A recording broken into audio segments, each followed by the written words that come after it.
Hey everyone, welcome back to another episode, I should say, of Talking Success. This is a really interesting part of payments, and probably slightly broader than that. I know we've covered a huge amount over the last 4 or 5 years, and we've covered the sort of travel, the tourism, hospitality, B2B payments. But there's one element that I think will strike most people listening to this. I'm not generalizing here, but when it comes down to schools.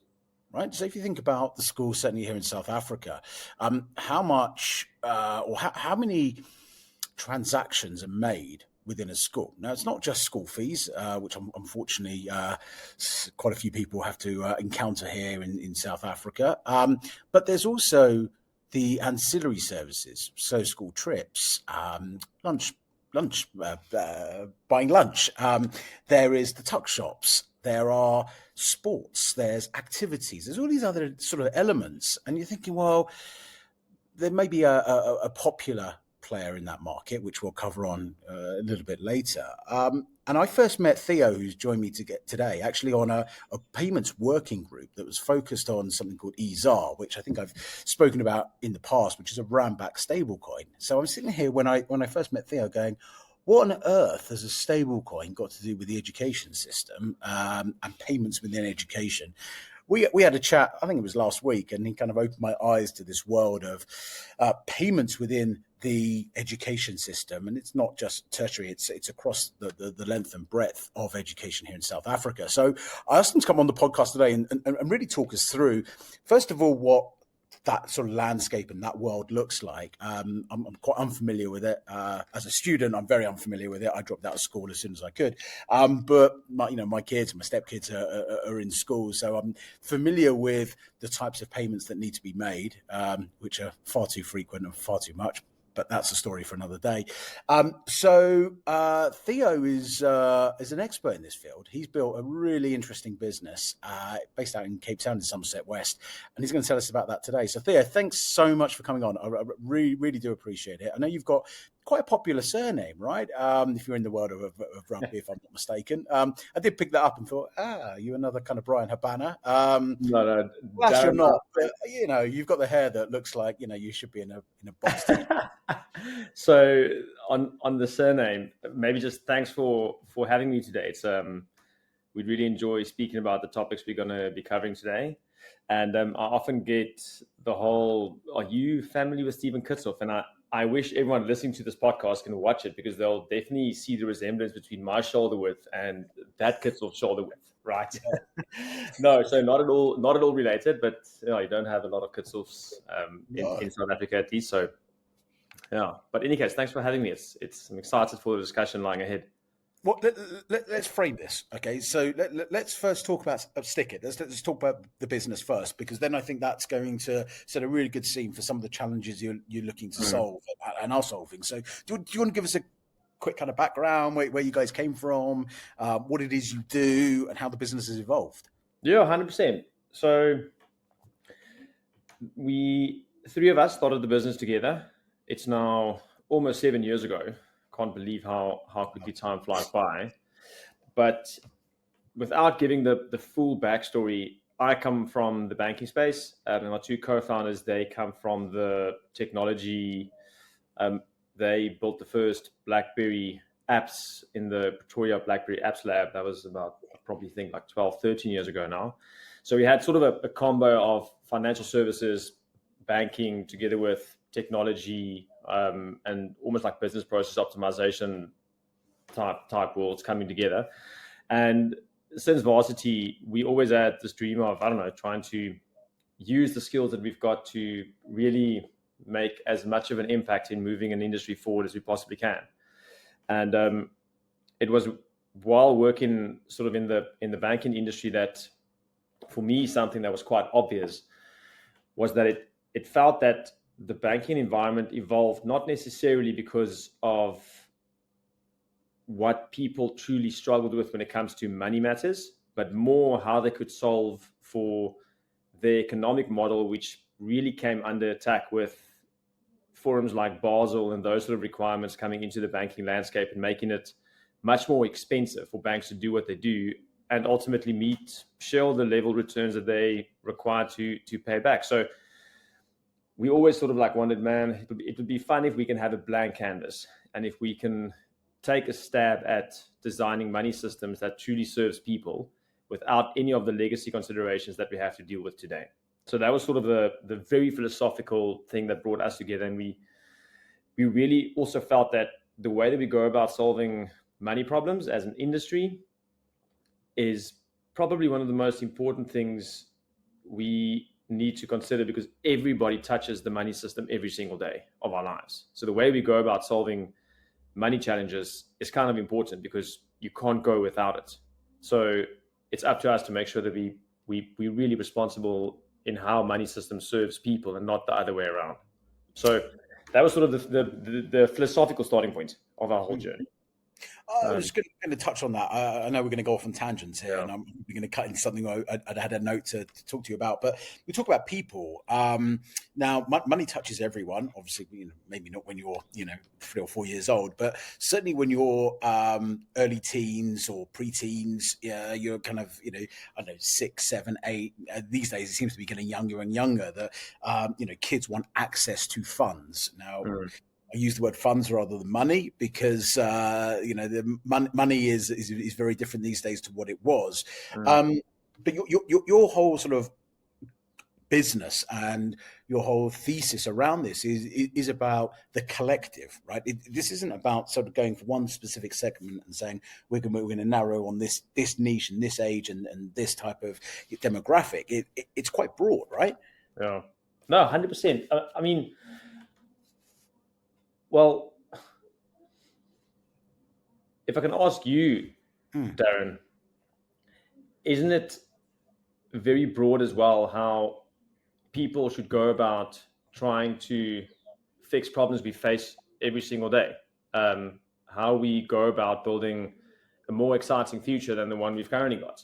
That's not something that is only relevant to a subset of the society. It touches everyone. And I mean, that was really where we came about, is we said, if you go and look at the current millennial generation, how are people ever expected to pursue and participate as actively as they can if they are just stressed about how they're going to make their next payment run, how they're going to make their next debt payment, how they physically can't get by with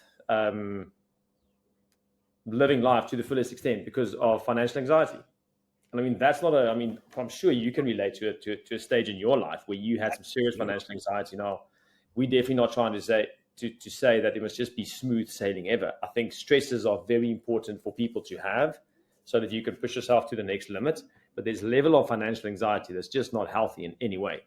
And every single people probably listening to this podcast will be able to quite easily recollect a time in their life where they had some serious financial anxiety. And if they could have chosen for it not to be that way, they probably would have. And that was sort of why we said, listen, I mean, this is a much bigger problem than just us solving some school payments. We'll get to the school payments now, but that was really fundamentally what we were the problem at least that we were trying to participate on. But I think it's a good point to take it back to school payments. Because that was sort of like the one thing you wanted to discuss is like demystifying the whole school payment landscape. So after the whole philosophical debate that we had to say, listen, we need to try and take a stab at, let's design money systems that can better serve people so that people don't end up with the level of financial anxiety they have today, but they can actually go and pursue their true purpose and participate as actively as they can. We said, well, let's start with the youth market, because trying to change how of age people think about money and think about just life in general is much more difficult, because we set in our ways.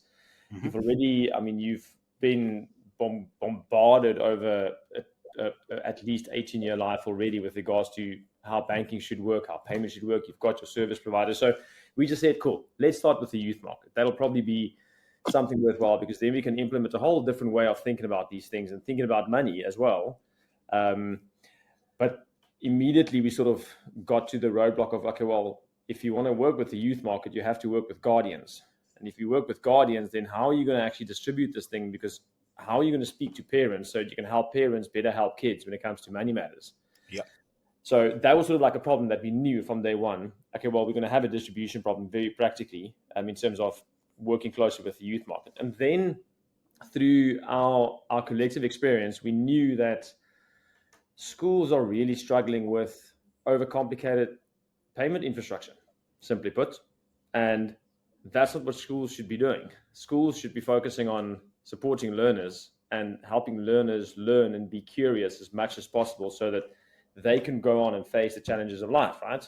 So we were like, okay, well, there might be something there. Let's better understand what is actually happening within the school payment landscape and what are all the different pieces of payments that schools are trying to manage to just run their businesses or organizations on a daily basis.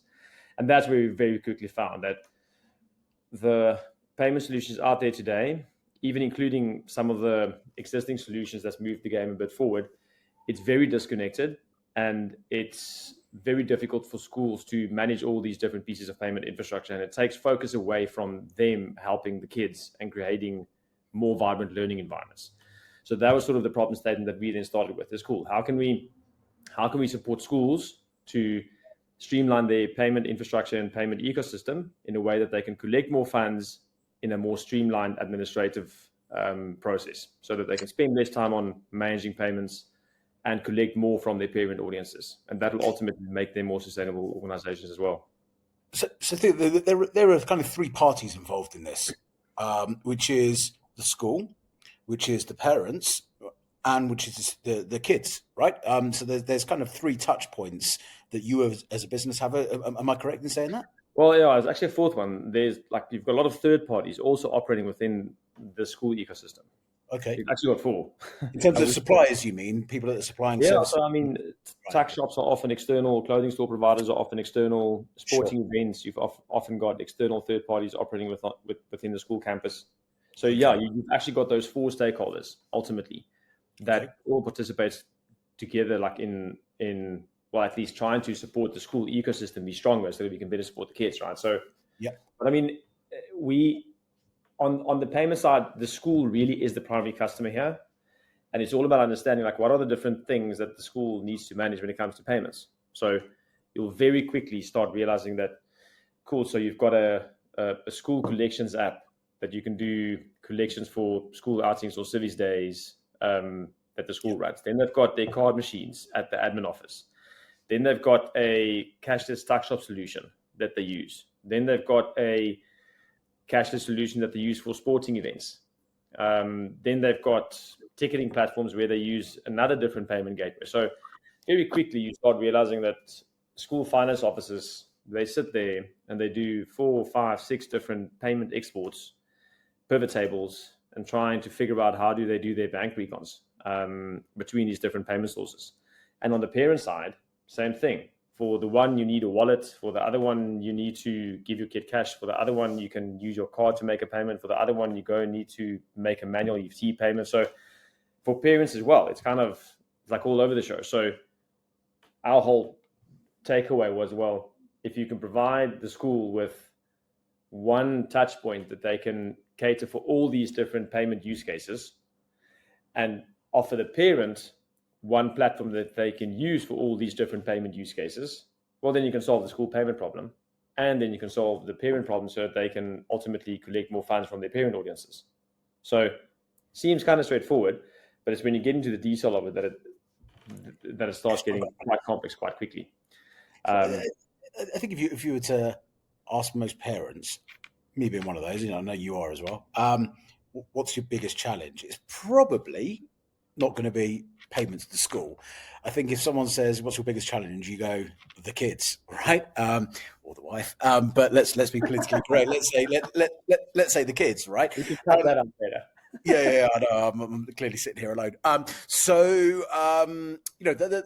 think, all sort of jokes aside, the sort of financial literacy element, and we were talking about a little bit earlier, the different sort of demographics that we deal with and different sort of LSMs we deal with here on the continent. But, focusing on South Africa, I've looked through textbooks that the kids are using and, they're talking about using ATM machines and, how to count cash. And okay, as a principle, great. But what's the evolution there? And I want to get into the solution. I really do. I want to dive into that, but Yeah. just talk to me about the sort of financial education. I'm not going to use the word literacy, but let's talk about the financial education. What needs to be done? What is being done, and what do you think needs to sort of be improved? Yeah. So, Darren, and just tying the link between the school payments and the financial education component is Yeah, our solution on the school side. Um, it's very clearly there just to help the school operate more efficiently, collect more funds sure. in a streamlined manner from how they manage the admin side of it. But what it does for us is it gives us that one key touch point to the on-campus payments where kids needs to make transactions on the school campus. And that's where the parent and the kid relationship with money actually starts. And that's where financial education truly starts for the kid. It's the first time the parent gives the kids money for tuck, often. Yeah. And that's where we said, okay, well, cool. So we'll solve the school payment challenge, and it'll give us that important touch point to the parents and the kid when the kid starts taking guidance from the parents in terms of how they need to think about money. Mm-hmm. And we wanted to be closer to that so that we can help inform that a lot better. But in able to inform it, we need to understand what we actually want to inform, right? And that's the question of what does financial education actually mean? And that's where we found, it's quite diverse. People's views on what financial education is. There's some overlap with regards to basic budgeting, planning, saving, these generic sort of like things. But we just felt it misses sort of like the essence of the role money should play in people's lives. And for us, it was very, very, very simply put that it shouldn't actually be about money. That's the whole point. It should be about people and kids thinking how they can be of use and how they can do something useful for someone next to them. And that's where the journey should start. Because that's how we all operated long ago. When you had a barter economy, it wasn't about the money. It wasn't about this common denominated source of value. It was about the actual thing you did to someone else that they valued and they gave you something in return. Right. And that's what us is. It's almost like on a human level. That's what you should be doing every single day. So we said that's actually what financial education should be all about. Is how do we teach kids that, you know what, it's not about money. Forget about money.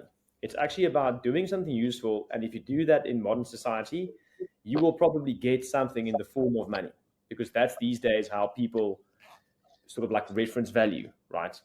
Or And that robots. was like the most important starting point. And then Yeah. we said the second thing is, when you have this money thing, how do you make sure that you don't just fall for instant gratification, fall for excessive consumption, fall for all the things that we are bombarded by every single day that tries to sell us something we don't need, but they try and make it look really important. And we just found that's where the financial service industry really got it wrong, because most of the reward schemes, it gives you more stuff that you don't need. And that's not what we should be teaching our kids. So we said the second key component for us is going to be, how do we ensure once kids have got money, that we very early on teach them that make sure you get value from the money you actually spend. And those two things are the two foundational building blocks. Then after that, all the other stuff follows with regards to normal. Make sure you plan in terms of setting a budget, make sure you save, make sure you invest to build future wealth. And then lastly, giving was also a very important thing for us, that closed the loop, that it's not about money. Because if you can give something away, it makes it less of a obsession. It's a really bad word, but it makes people less money obsessed. If you can give it away, that doesn't rule you, you rule it, right? So the last component of our habits was giving. So that was sort of like how we thought conceptually about this whole financial education thing, that people just speak about budgeting, saving, and investing, but it's actually not really about that. It's actually about the other, like, more fundamental things that we need to teach kids. Otherwise, they will fall into exactly the same trap as what the millennials fell into. And that's sort of where our approach really came in, is how can we do that from that first time that a parent gives a kid money for tuck? How do we start informing these good habits on the kid front? And how do we make it as easy as possible for the parent to make sure that they teach these kids these habits without too much cognitive load? And so that was sort of our whole approach to starting off with school payments, giving us the touch point to the parent-kid money relationship early on, so we can start informing the parent to better prep the kid with regards to the habits that the kid will need in order to thrive in a complex money world, or in a money obsessed world. I think it's probably a better word. What it is, you know what? As you were talking, I was thinking, I know you've got kids, right? I don't know whether they play Roblox, but I've been sort of immersed in this world of Roblox over the last 6 months or so. And there's a game called Grow Your Garden. I know this is not a punt for Grow Your Garden. I have no relationship. Anyway, cutting a very long story short here, I think the gratification on that, because it's very easy to earn your Robux or whatever it may be, and your whatever the currency they sort of claim there, but it gets to the point where people are kind of giving in the game. They're not getting a cash reward. They're not getting a Robux reward, right? So it's kind of that sense of, actually, I can give something to someone because I want to be their friend, or I want to like their garden, or whatever it may be. Okay, I'm not an expert, although I do spend hours on that a day. But I think that whole sort of philosophical element of, actually, it's more than money. Right, a transaction. I think we've all become so used to just walking in anywhere and tapping our phone, tapping our watch. Okay, well, we'll get paid at the end of the month and it will top itself up. Without really having much understanding about what it is you're buying, right, or what it is that your kids want. So I think it's a really interesting element that I hadn't really considered at all. But talk to me a bit about youth banking. Certainly here in South Africa, because we're a highly regulated country. We've got lots of laws. We've got lots of challenges that we need to solve as an industry in terms of fintech. How have you enabled that sort of youth banking side, where current legislation is quite opaque on that area? How long have you got, Darren? No, I want this in less than a minute. To slate the regulator. I mean, heavily regulated payments and banking. So I think our regulators and the industry bodies, like yourselves as well, I think everyone's doing a great job of trying to create more clarity around how we as financial service providers should go about offering financial products in a way that is aligned with regulatory requirements, ultimately protecting the stability of the system and the customers, right? That's what it's all about. So without going into all the detail of our respective licensing and registrations and certifications and those sort of things, I think the current regulatory construct makes it, we still work closely with most of the banks in South Africa from a sponsorship perspective. And even something like the new stablecoin movement that's going on, I think is definitely opening up interesting alternatives for us to provide some innovative solutions to parents and kids that wasn't necessarily possible, I would say, a year and a half ago. But I mean, it's one of those tick box exercises that you need to make sure align to all the regulatory requirements.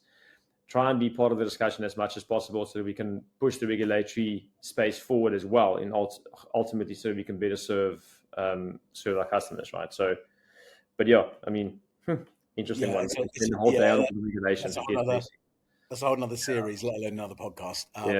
Might be brave enough and do one at some point. But okay, let's move on from that. I do want to talk a little bit about actually something you've just mentioned in terms of the partnership side and the sort of ecosystem. Just to describe, I suppose, a little bit more how the Sticcit platform works. Please correct me if I'm wrong here. But me as a parent, I can use any method that I want in order to make a payment, whether it be credit card, whether it be EFT, whether it be crypto, or whatever method I want to choose to pay, I can pay. Then Sticcit sits in the middle and is effectively the aggregator of those, or again, if I'm misusing words here or terminology, please correct me. But it sits as the aggregator and gives the customer, the end customer, which is the school or the education body or whoever is your client, one view of all payments coming into their environment. Is that, simplify that massively, but is that the general sort of concept here? Yeah, that's pretty spot on. So we aggregate all the different payment options that you would generally see when you do something in the e-commerce space and you go and make a payment. So all those different payment options, we offer that. But we also then offer on the card present side, Darren, I mean, for in-person payments. Yeah. So both, whether it's through our whether it's through our own Sticcit branded cards or bands, or whether it's a MasterCard or a Visa card, we handle both card present and e-commerce. All of those different payment methods runs through us, like you said, and we've got the one relationship with the school as the merchant. So we then take care of all the heavy lifting of reporting and consolidating all the information across these different verticals. So the school has just got one touch point with us with regards to their payment information. And the school itself would have POS devices, soft POS or hard POS through you guys, or they can use other vendors, or how does that work? So this is now where we focused on really building a very strong payment solution. So in essence, we've got, on the card present fund, we've got payment terminals. So either our own terminal, or you can download our soft POS, so just our Sticcit application. Sure. So that you can then start accepting payments in person. And then we also have, on the e-commerce side, you can very easily embed any of our virtual payment use cases into whatever you as a school are already using. So as an example, we've integrated with D6, and they offer a payment solution that schools can set up projects and create school outings and do school communication and do all of that from. So they use our payment technology to then fulfill the payment component of it. Then we've got integrations with ticketing providers. We've got integrations with point of sale providers, pre-ordering service providers, vending machines, printing. So we trying to, any third party or any platform doing anything within the school space where a payment might be part of the user journey, we take care of that payment component and integrate into whatever third party the school's already using. Because we just said we can't be everything to the school on all fronts, but we can really do the payments extremely well. So, and I think that's one of our like real differentiators is in that way we much more like a pay fast or a pay you or DPO for that matter in the school market, where we want to work with the third parties already operating within that space rather than building all the solutions ourselves. So we're not going to build a new school admin system. We're not going to build a new school finance system. We're not going to build a new school communication application or parent application. We want the school to make use of what they've currently got, and just make sure the heavy lifting of all the payment infrastructure is taken care of. I think that is. I think some of the schools that we discussed last week, I'm not going to name names here, but there are so many different apps, and they all seem to have different bizarre names that you as a parent need to download. And it's, you get your messaging on one app, but then they don't really use that, so they were using WhatsApp as well. And then you've got sort of finance where you're paying into, and then you've got pay other fees into other accounts, and you've got this and that. It's become very, very complex, and something that probably needs to be rebundled rather than unbundled. So I kind of get where you're going. Now, you and your family, we've got a couple of minutes left. You and your founders, and I've not met your co-founders, but are clearly visionary people. What does the future look like? And I'm not asking sort of crystal ball things, and we're going to be flying in, hovercrafts and what have you, although you never know. But if we wind the clock forward 5 years, okay, 2030, what do you think school payments looks like? What do you think maybe financial education looks like? Again, with the South African lens. So 2 thoughts. One would be payments, in my view, it must become commoditized. Just doing a payment for someone is not adding value in 2025. Okay, so I think that's one avenue where we at least feel that we really need to move the game forward with regards to how payments are deployed, specifically within the education market, so that schools should never have to worry about either having to pay too much or having to administer too complex payment solutions. So I think it's for us, we definitely envision a world where schools are 100% just focused on supporting learners and creating much more vibrant learning environments, and much less worried about the cost of payments or efficiently managing payments within their ecosystems. So I think that's definitely going to be there's a lot of changes coming on that front. And then I think financial education, almost like leaning into the whole payments that needs to become more commoditized is if something becomes more commoditized, it means we need to rethink how we add value, right? So I think from a financial education perspective, we definitely want to see the industry move towards a space where whoever engages with financial services are truly better off after using the products, because financial service providers won't be able to hide behind the fact something like unsecured lending, Darren, as an example. You can't just say, well, hey, you know what? I'm going to give a guy a loan because I'm properly regulated. Because if I don't give it to them, then they're going to walk across the street around the corner and get it from someone that's going to use a cricket bat to get the money back from them. Like, that is not sufficient anymore in 2025. Like, in 2030, we need to be able to say, you know what, I gave someone a loan and check how I helped that person change his or her life after that loan.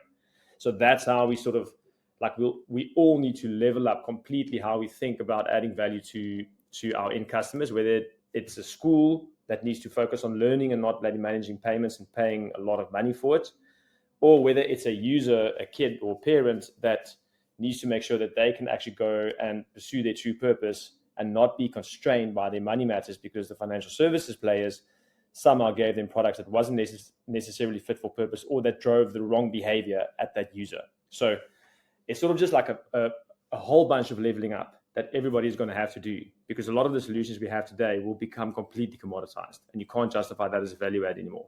No. And then there'll be a much bigger focus on what's the true value add that we as financial services have to our end customers.